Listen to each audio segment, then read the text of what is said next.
everyone to the last lecture in our 2021 virtual lecture series. And today I am thrilled to have Jason Melius with me, and Jason will discuss the history of the French and Indian War and winter on the North Carolina frontier, and also how the North Carolina frontier is connected to the Virginia frontier. So it's going to be a very interesting presentation today. And without further ado, I am delighted to introduce Jason to you. He is a native of New York, but has spent much of his life in North Carolina. He is the lead historic interpreter at Fort Dobbs State Historic Site in Statesville, North Carolina, and previously served as the archivist for historic Bethabara Park in Winston-Salem.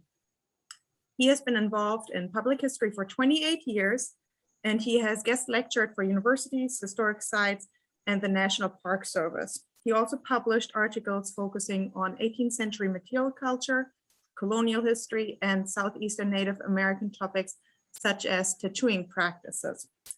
Jason received his Master of Library and Information Studies through UNC Greensboro. And welcome, Jason. It is great to have you with us today. I am glad to be here. Thank you, Dre. Before we get started, and I know you're going to cover the history of Fort Dobbs for us during your presentation, so tell us a little what you like best about working at Fort Dobbs and a frontier fort. Well, that's a loaded question because there's a lot to really like about it. First off, I've always had a deep interest in the 18th century frontier of all of the English colonies. But this has allowed me to really dig into local history and explore it in a way that places it in a global context, but also reaches out and brings in Native American story, history, culture, trying to give one of my big goals through my work is to give equal voice as much as I can to Native Americans, particularly the Cherokee in Western North Carolina, because they played such an integral role in the story of the settlement of North Carolina's frontier. Yeah, great. And I know that you're going to do that in your presentation right now. So I look forward to it. All righty.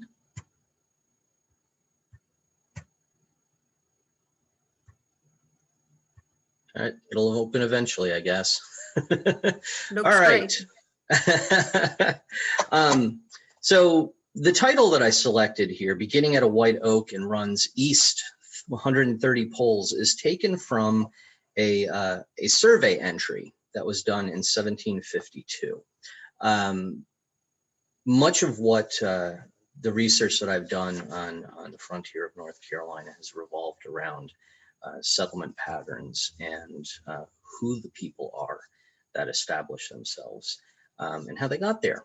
And so let's just jump right into it. North Carolina's frontier was settled by people who had recently, uh-oh, my screen is not cooperating. Hold on.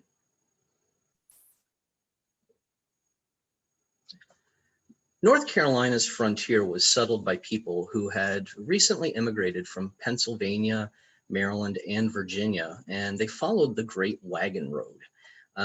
But rather than an actual road, the Great Wagon Road was a network of trails that by 1755 extended from Philadelphia, Pennsylvania, through Western Maryland, down the Shenandoah Valley to about where Roanoke now is, and it followed Highway 11 most of the way, and it ended in Salisbury, North Carolina.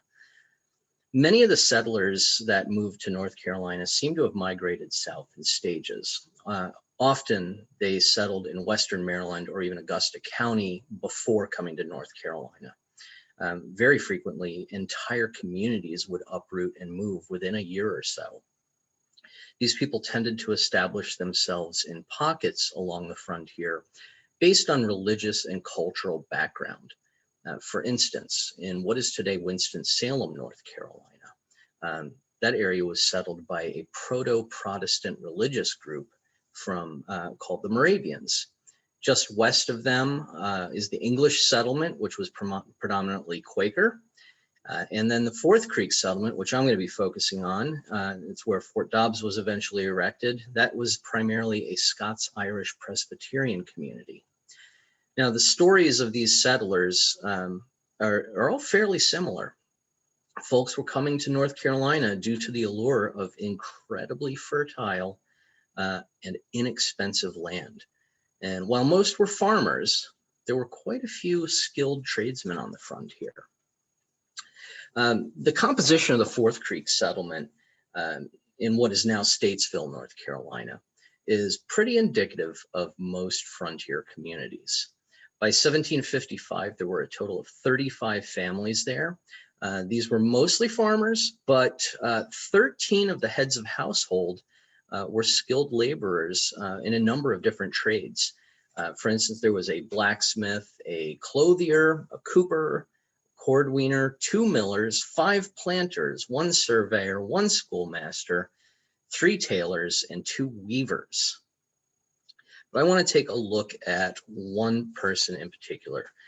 William Morrison was born in March of 1704 in Ireland. We think he was born in Ulster. He was a miller by trade and rose to the planter class after he moved to North Carolina. This man immigrated to Lancaster, Pennsylvania in about 1730 with his father, James. He married Margaret B. Hayes of County Tyrone, Ulster, Ireland, and the couple had at least 6 children. In 1746, he was a tax collector for Coleraine Township in Pennsylvania, and it is believed that Morrison moved to the Third Creek, which is part of the Fourth Creek settlement, by 1749. He claimed he was the first European settler in the region. The first property survey for Morrison, it was for 326 acres, and it was registered on March 25th, 1752. Now, it's important to note at this point that most people who moved to North Carolina squatted at first. They didn't just go and buy land and then move. They were going out, kind of staking their claim, marking trees, and eventually they would go and talk to a surveyor and get their land patent legally acquired. So sometimes it was years before that happened. Now, Morrison, by November of 1752, had a mill in full operation. And by 1762, he had accumulated 3,448 acres. And it was also serving as a justice of the peace. He died a very wealthy man on June 3rd, 1771, at the age of 67. And he was buried in a family graveyard, which is preserved on private property. Now, in addition to land being cheap and fertile in North Carolina's frontier, what made it even more attractive is the fact that it was considered relatively safe. It's being safe from French and their native ally attacks. The Cherokee in the western mountains of North Carolina and the Catawba down by Rock Hill, you see them both marked on the map, they were closely allied with the British colonies and provided a significant buffer from threats from the south and west. And while most settlers had very few interactions with Native Americans, those who did had varied experiences. On a number of occasions, the Catawba assisted the colonists on the frontier of North Carolina and even South Carolina, particularly when Shawnee attacked during the French and Indian War.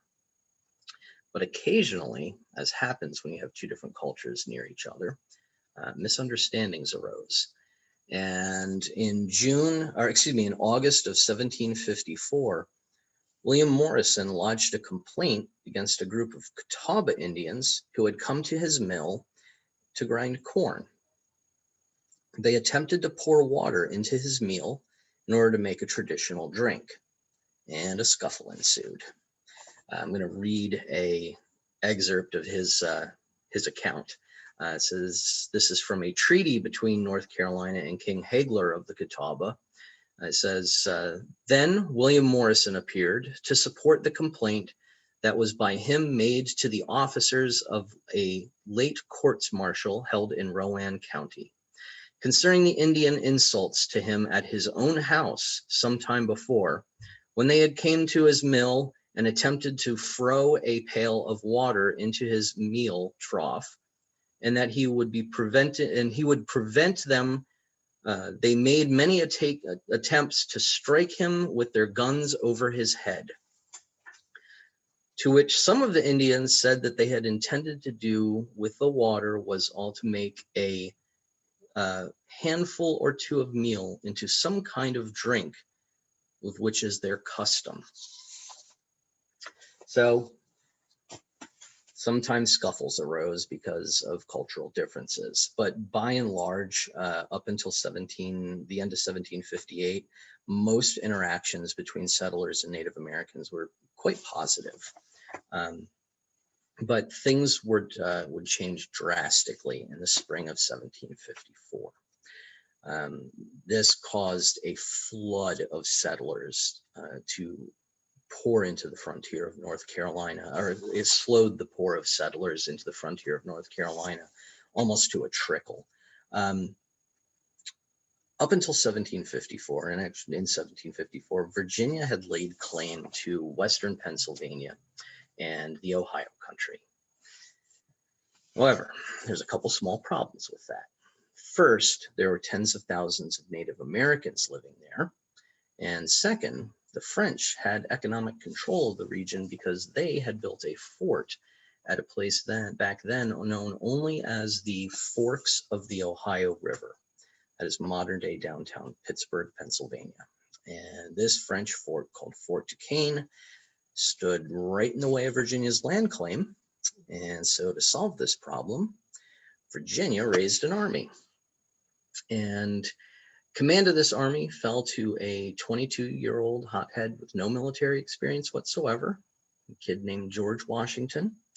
The army advanced towards the French fort in May of 1754, and they started a war that very quickly spread from the backcountry of Pennsylvania all the way up to Nova Scotia in the north and all the way down into what is today South Carolina. The war eventually spread to Europe, to the Caribbean, to Central America, to West Africa, India, and even the Philippines in the Pacific. Virginia very successfully started a world war. And on the world front, on the global front, it's known as the 7 Years' War. Here in North America, we call it the French and Indian War. But it did not take long for the violence to reach the backcountry of North Carolina.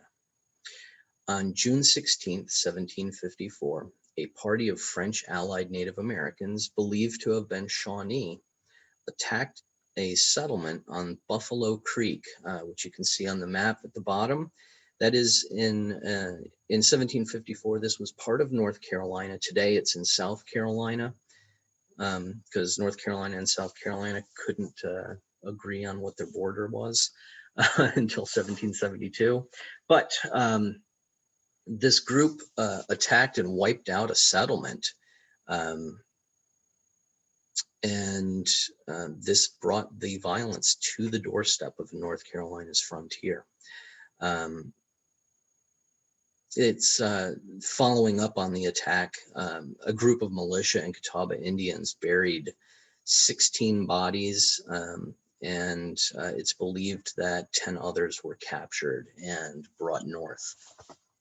Now, due to this attack and similar attacks and a flood of refugees into North Carolina in late 1754 and early 55, Governor Dobbs, Royal Governor Dobbs of North Carolina, decided he needed to raise some soldiers to defend the frontier of North Carolina. He was able to raise a company of 50 provincial soldiers. These are full-time soldiers, not militiamen. And these men were sent to Western North Carolina to defend it. And these guys established a base camp in the summer of 1755 in the middle of the Fourth Creek settlement.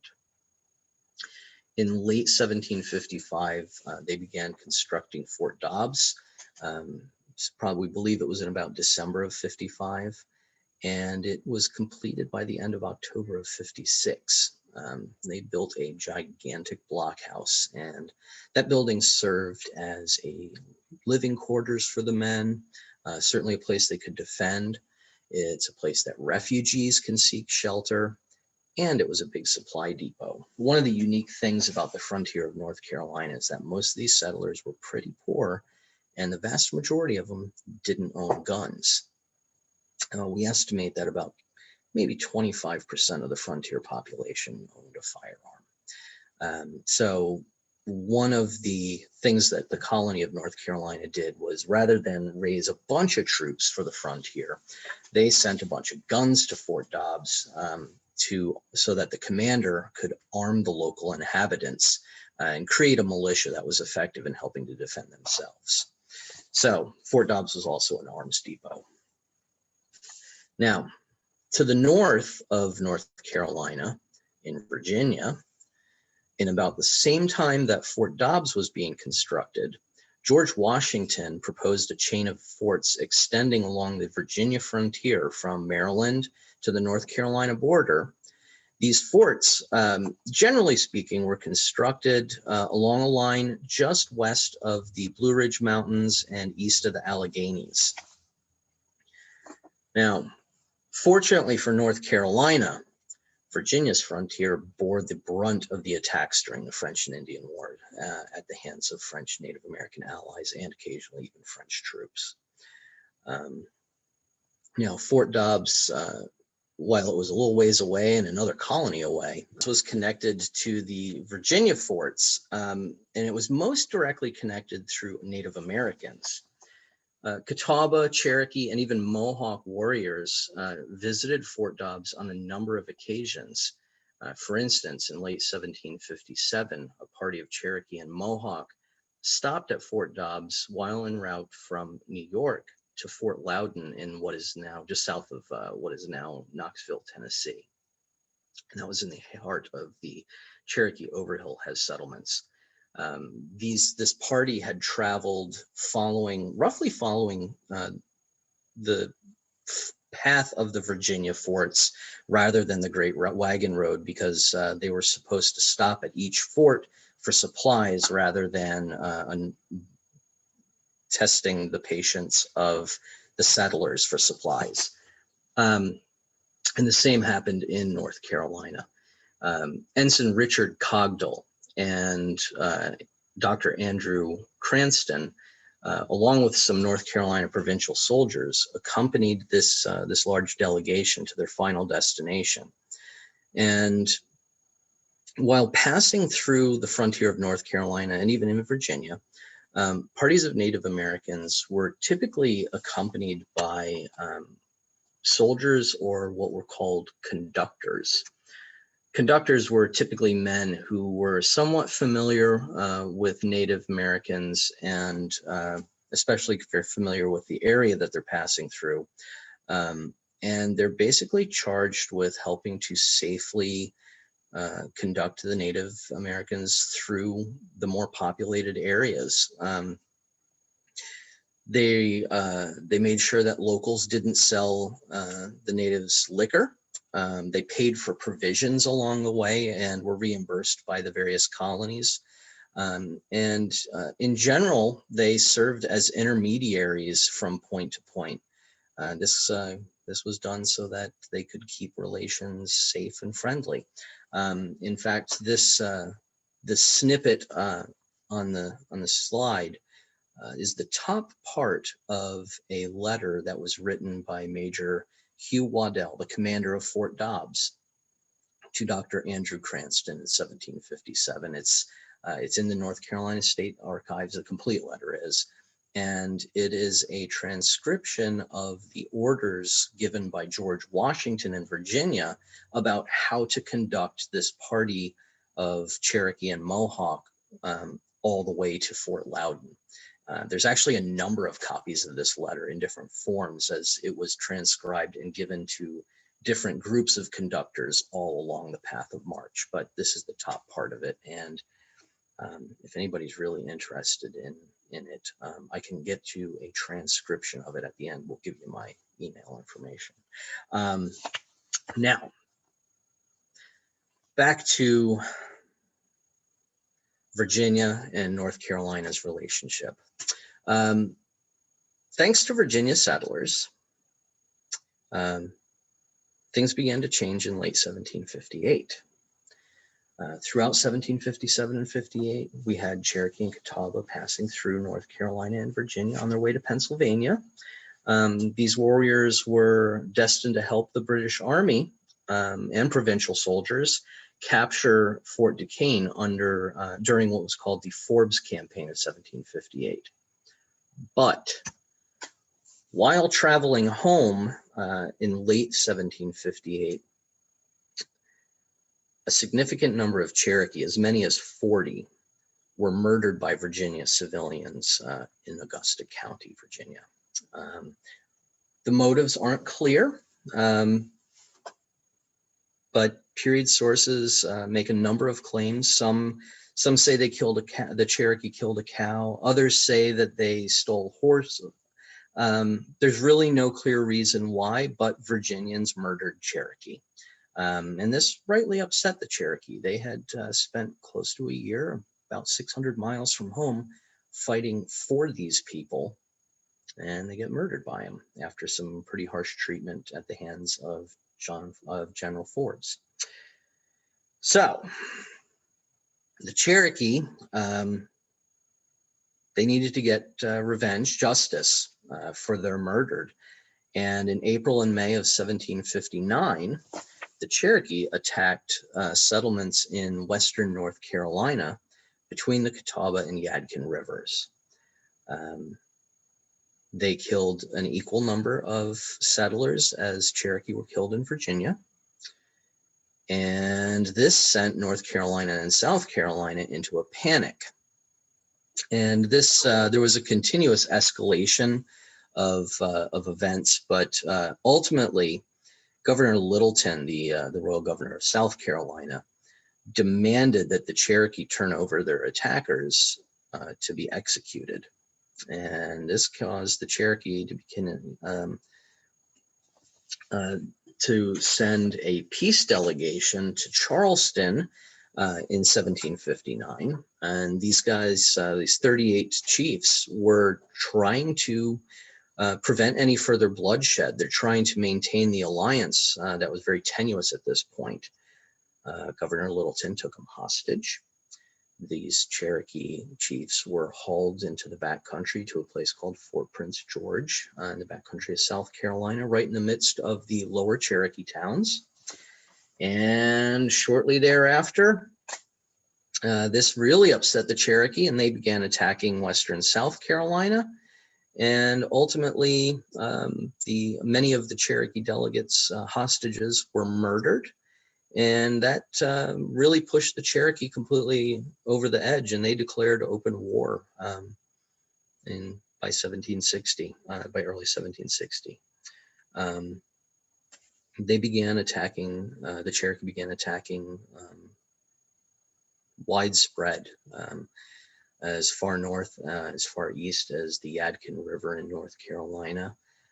These attacks included a failed attack on Fort Dobbs in February of 1760. The attack is interesting on Fort Dobbs because it's a very clear illustration of the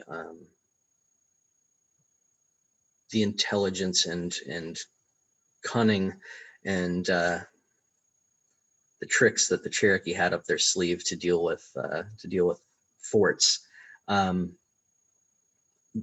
First off, it's important to mention that there had been a squabble between the royal governor of North Carolina and the General Assembly. They wanted more of the governor's power, and they leveraged the safety of the frontier.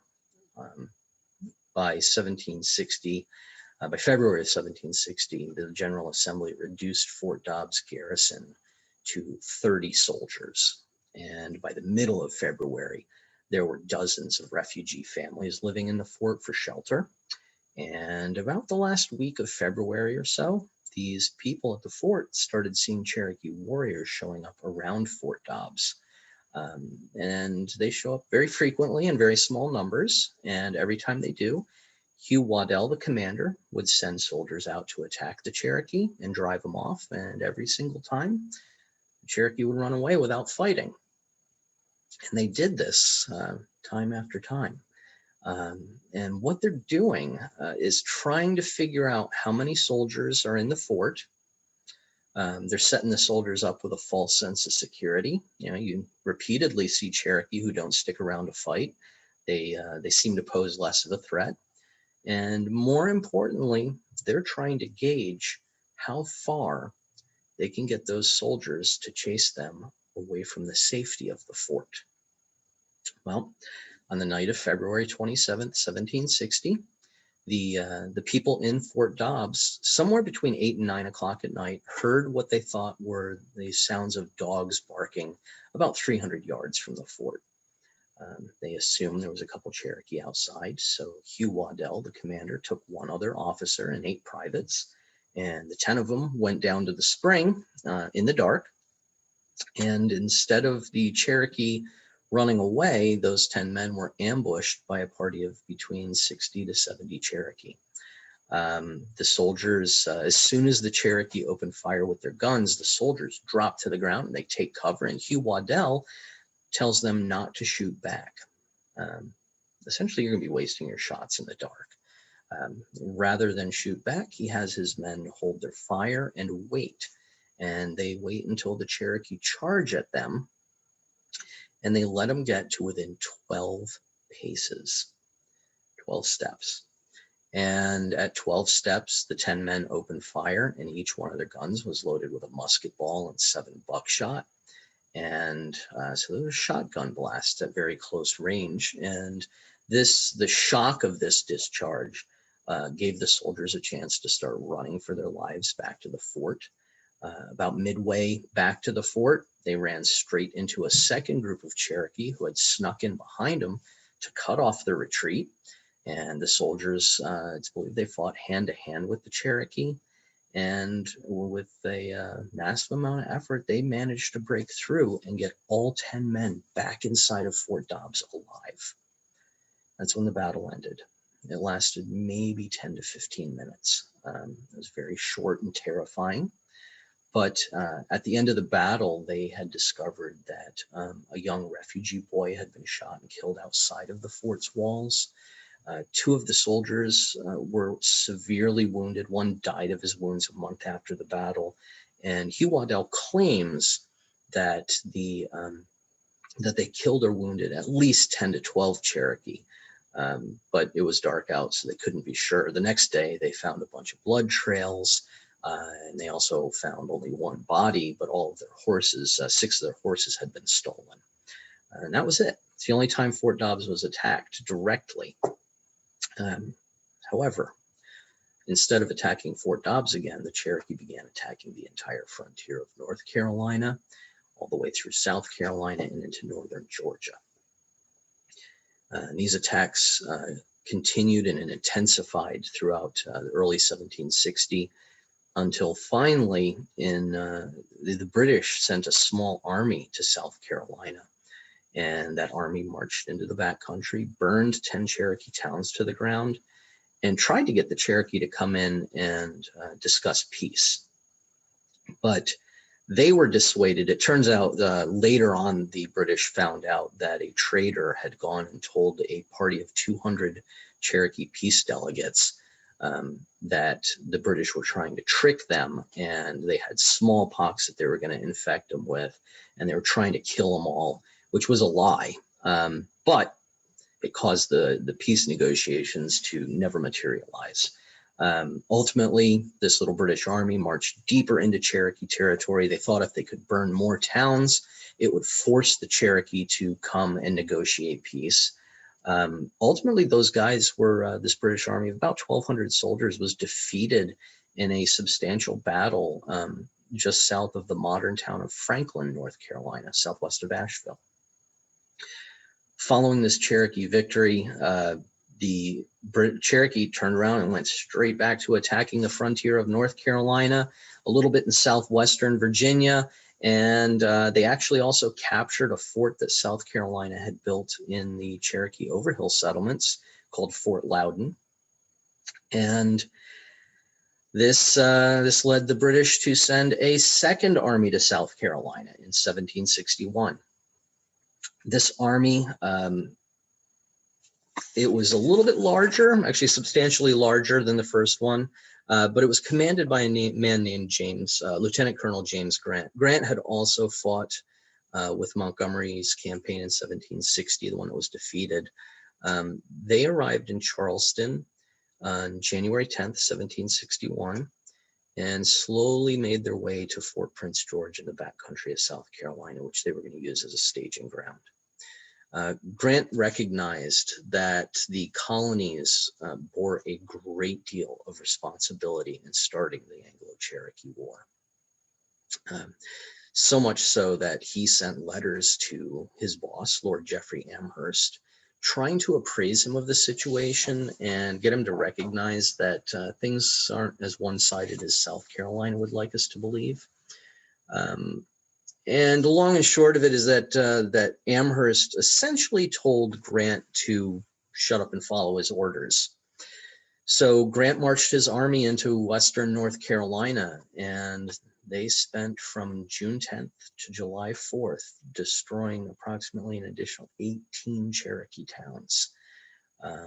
They destroyed more than 800 houses, over 1,500 acres of crops, and we have no idea how many men, women, and children died because of this campaign, but they annihilated the homes and food of close to 5,000 people. And at the same time that was happening, North Carolina and Virginia had another army that was assembling in on the Holston River in what is now Kingsport, Tennessee. These provincial troops were amassing to attack the Overhill section, part of the Cherokee settlements south of what is now Knoxville, Tennessee. Fortunately for the Cherokee, North Carolina was very slow at getting its troops up to the Holston River. And by the time they arrived, peace negotiations were already beginning. And ultimately, all the fighting ended by August of 1761 because of Grant's campaign just absolutely devastated the Cherokee. And on December 18th of 1761, the war was officially concluded when the Cherokee signed a peace treaty with South Carolina. And pretty much immediately, North Carolina disbanded its entire army and sent all of its troops home. And with peace on the frontier, people began flooding into North Carolina all over again. And if you remember, back in 1755, the Fourth Creek settlement numbered about 35 families. 10 years later, by 1765, there were at least 110 families living in that area that's got about a 20-mile diameter. It's pretty impressive expansion. But through this whole time, right up until 1764, Fort Dobbs was actually maintained by the colony. They left the guns and the ammunition in it, and they left a caretaker named Walter Lindsay in charge. And this was kept there so that if there were any future attacks, the people, the local militia would have the materials it needed to defend the frontier. But as you can see in the Fourth Creek settlement, people had been flooding in there, but that also meant that to the west, people kept pushing westward. The year before this this total right here. By March of 1764, the frontier of North Carolina had moved 80 miles west of Fort Dobbs and the Fourth Creek settlement. There was an extremely rapid expansion of the frontier once there was peace. So at that point, Fort Dobbs was abandoned. It was left to rot. Eventually, locals came in and started dismantling the fort because, let's face it, it was a big pile of free processed building materials. It's kind of like Home Depot or Lowe's opening their doors and saying it's all free. So eventually, Fort Dobbs just disappeared from the landscape. So with the history of this settlement and everything settled, and the fact that we're approaching the cold season, I want to change gears a little bit. So, the frontier of the colonies in the winter. It's kind of interesting, especially when we look at climate today. The 18th century was very, very different. We were in the midst of what's called the Little Ice Age. This period most directly impacted the North Atlantic region, and it lasted roughly from about 1600 to 1850. The colonies experienced extremely cold temperatures and heavy snowfalls, and oftentimes even large rivers froze solid. At one point, New York Harbor even froze solid. This caused extreme hardships for both Native Americans and Europeans alike in the 1750s. Much of the winter was just spent trying to survive and stay warm. So, in the winter months in the Southeast, Native Americans, rather than dispersing from their villages, they moved, they had special winter homes that they would move into, sometimes called hot houses. Pictured here is a reproduction at the Etowah Mound in Georgia. This is what, by all accounts, Cherokee hot houses looked like. It's a wattle and daub structure. So you've got nicely insulated walls with a thatched roof and a smoke hole in the top. And this is, it's very airtight and sturdy, and was really, really well suited for keeping people alive in the cold winter in the mountains of the South. Now, Cherokee or Southeastern Native American men in the winter spent much of their time hunting game to keep their families fed.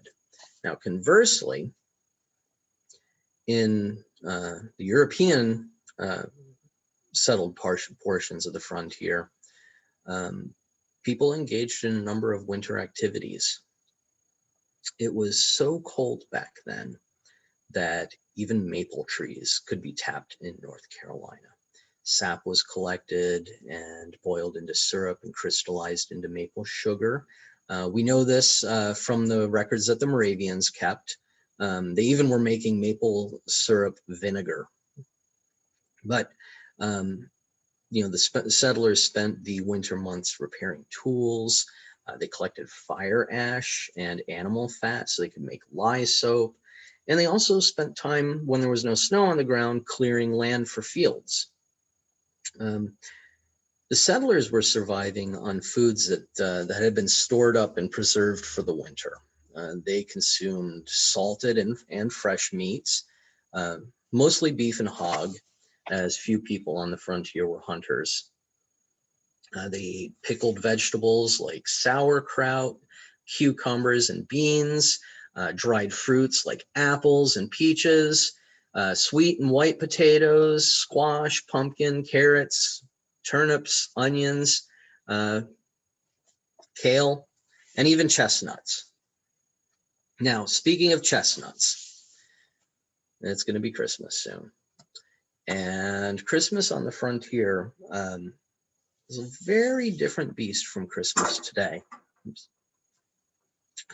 In some communities, Christmas in the 18th century was almost completely ignored.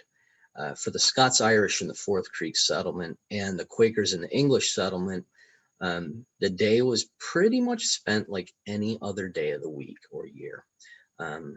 People just went about their daily lives. They might do an extra prayer, but generally speaking, it just wasn't observed. Now this is a little bit later, but Philip Fithian, a Presbyterian minister who traveled in the Scots-Irish areas of Western Virginia, like around Stanton, in 1775, he wrote about what he observed on Christmas with the Scots-Irish.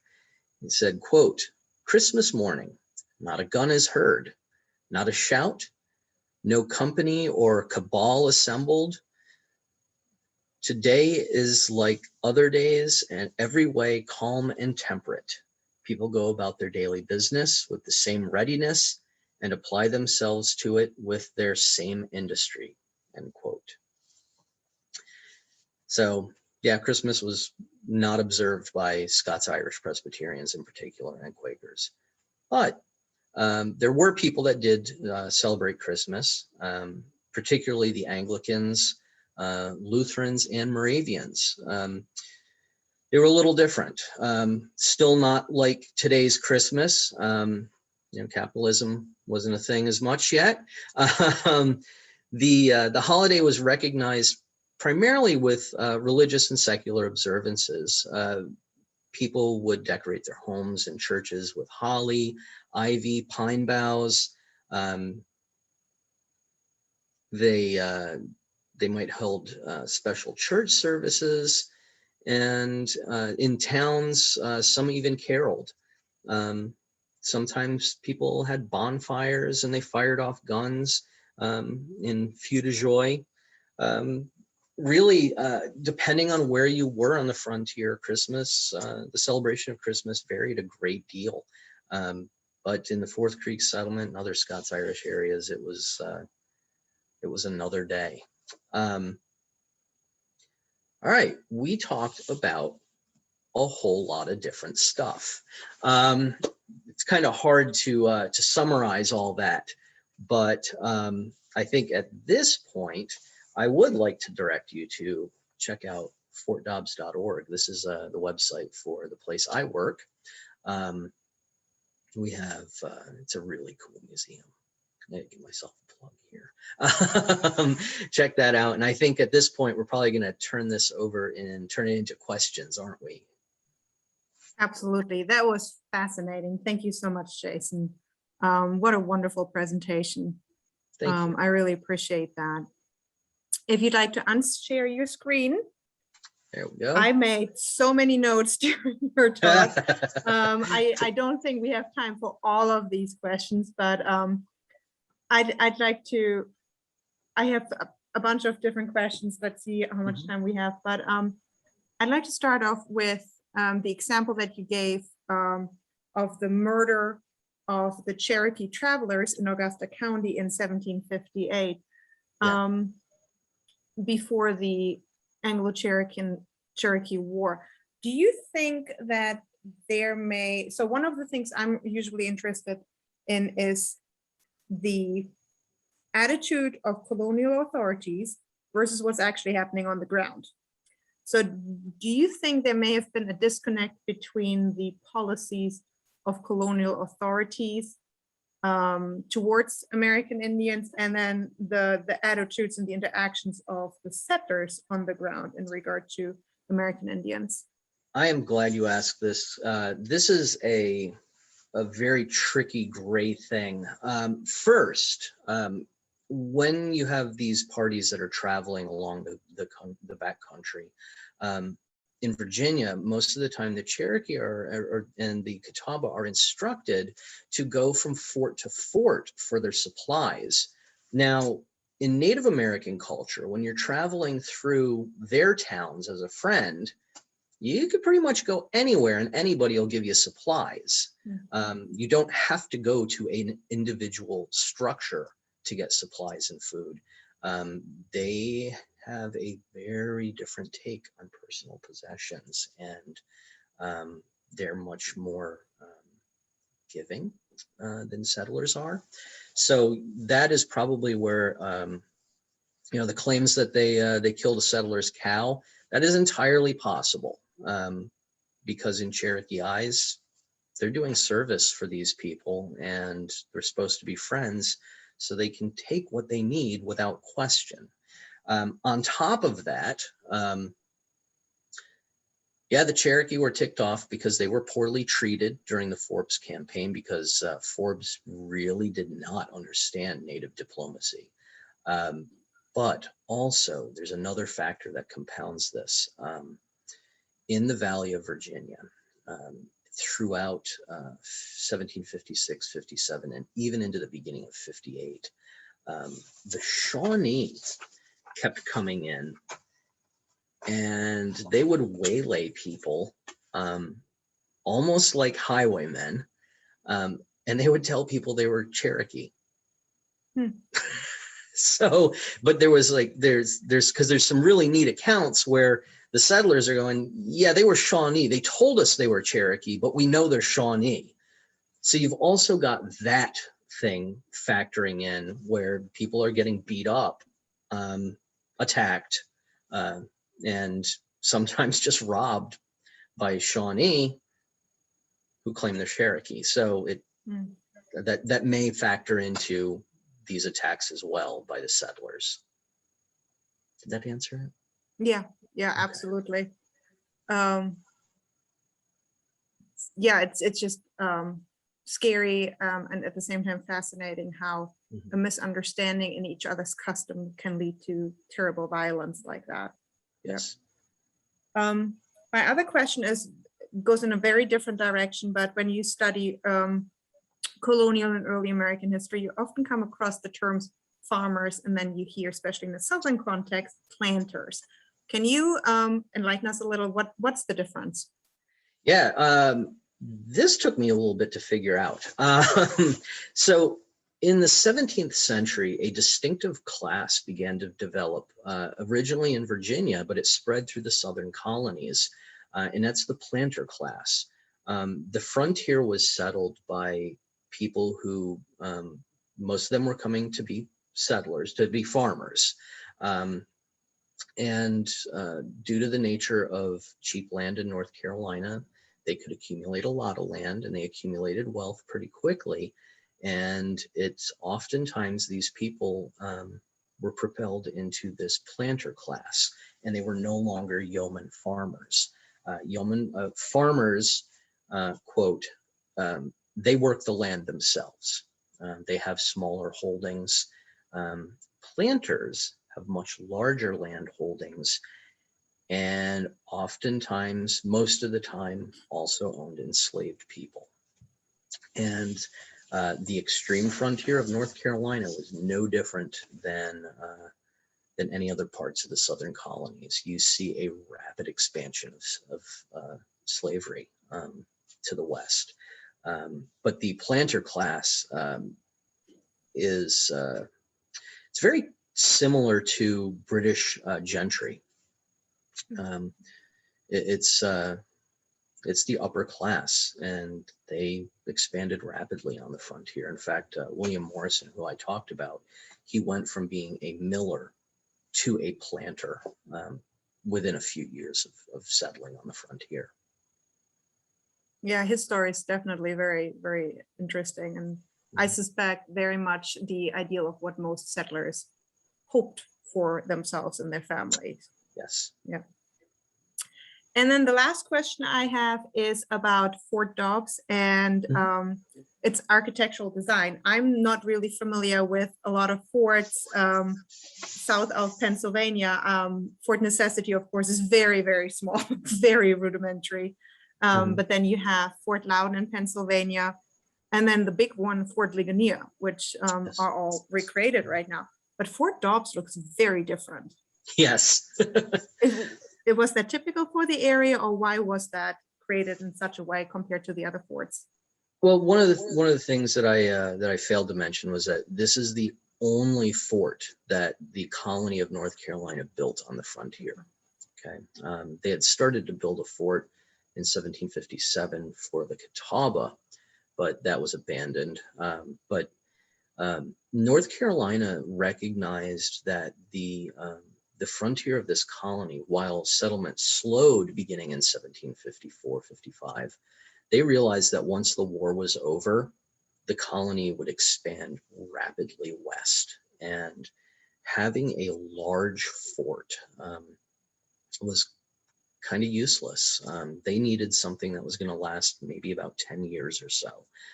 They were not willing to sink a bunch of money into it, just like they weren't willing to sink a bunch of money into raising troops for the frontier. They came up with £1,000 to build Fort Dobbs.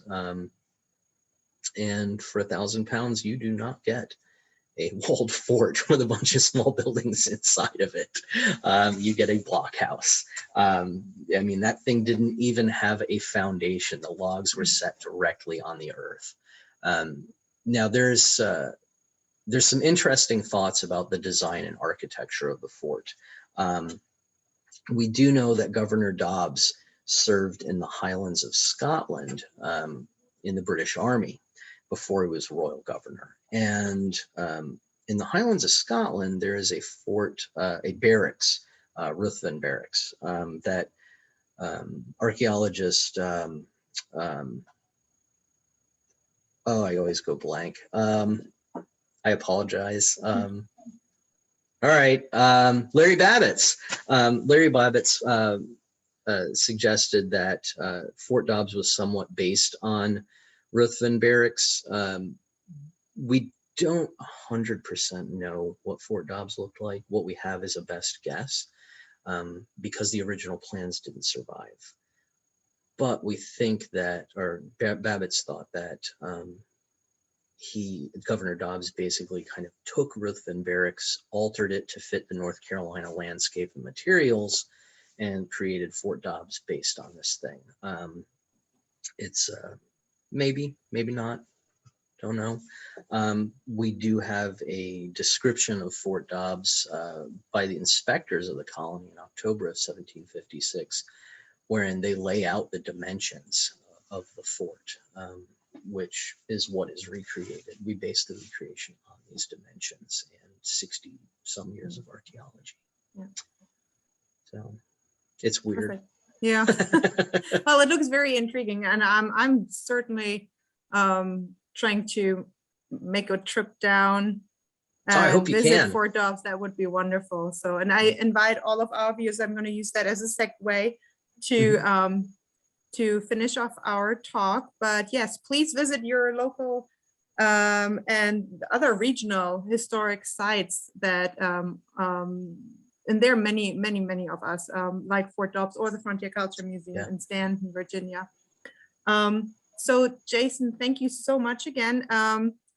What's the best way for any of our viewers to get in touch with you if they have any further questions? If you go to fortdobbs.org, you can find my email address on there, jason.melius@ncdcr.gov. Drop me a line. I'd be happy to entertain any questions. So great. Thank you so much. And we'll make sure we add your email address to our blurb at the bottom of the abstract of your talk. So thank you so much, Jason. Thank you, all of our viewers. I really appreciate how you've supported us during this year while we're still doing virtual lecture series. Also, the American Frontier Culture Foundation has been a wonderful supporter of our lecture series. If you'd like to make a donation and support our educational programs like the lecture series, please go to our website. On the bottom left corner, you have a blue donate button, and we greatly appreciate your support. Any amount helps, and we love bringing you lectures like this one to you, and we are looking forward to our 2022 lecture series. So I hope everyone has a pleasant holiday season and stay healthy, everyone. And Jason, thank you again. Dora, thank you very much for the opportunity. All right. Bye, everyone.